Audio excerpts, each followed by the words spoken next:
C'est un jeudi noir pour les commerçants de la voie du marché de Quatrières.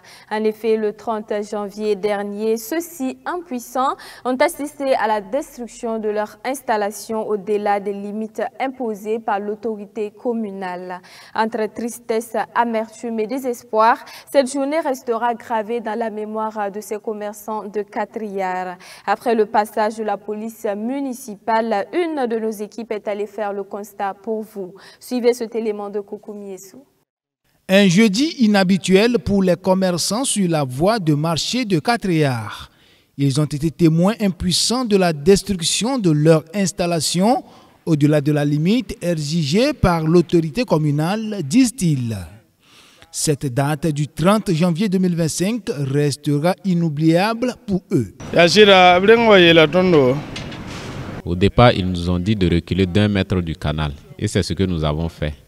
Il y a 4 jours, ils sont revenus nous dire de ne plus déposer nos affaires sur les dalles. Ce qui a été fait également. Et voilà qu'hier, à notre grande surprise, ce sont les machines que nous voyons en train de détruire la devanture de nos magasins. Même hier, là, on a parlé au mairie, là, mais là-bas aussi, ils ont dit que non, qu'eux-mêmes ils n'est même pas au courant. Ils ne savent même pas c'est pourquoi. Pourtant, c'est leur élément qui est venu ici. Si on avait eu information, là aussi, nous, on peut comprendre. Sinon, comme c'est là, on ne comprend rien. On ne sait même pas c'est quoi, office. On ne sait même pas c'est comment.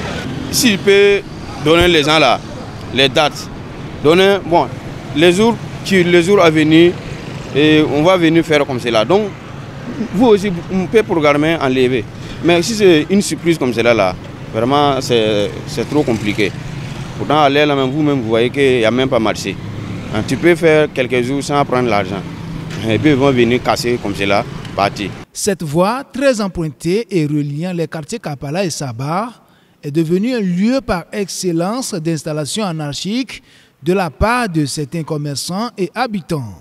Une situation qui n'est pas sans conséquence sur les ouvrages comme les canaux d'évacuation. Il n'est pas rare de voir certains bars utiliser une partie de la chaussée comme parking. Bien que des opérations aient déjà été menées par la police municipale pour libérer la voie, ces commerçants continuent à occuper l'espace et regrettent de ne pas avoir été informés en amont. S'ils nous avaient dit de reculer ou d'enlever nos hangars, on allait le faire sans discuter, parce que nous savons tous que c'est pour le bien du pays.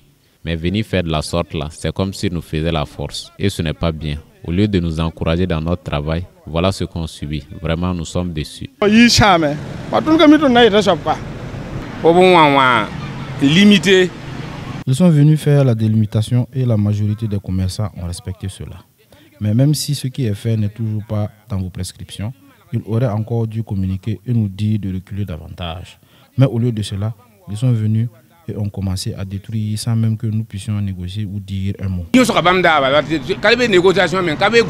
D'après cet usager, les loyers des boutiques à Ouagadougou sont élevés, ce qui oblige certains commerçants à agrandir la façade de leurs magasins. Souvent aussi, c'est dû à la cherté des magasins. Imagine, tu prends une maison de 10 tôles et non seulement ça peut te coûter 100 000 francs CFA, mais aussi c'est très petit. Voilà pourquoi beaucoup sont obligés d'agrandir leur boutique. Nous demandons au président de voir ce côté-là en diminuant les prix des maisons, car c'est trop cher. Aujourd'hui, une petite maison de 10 tôles peut te coûter 60 000 francs CFA ou même 100 000 francs CFA. C'est difficile. Cette initiative s'inscrit dans la stratégie du gouvernement visant à désengorger les routes. Après l'étape de Quatrières, les opérations se poursuivent.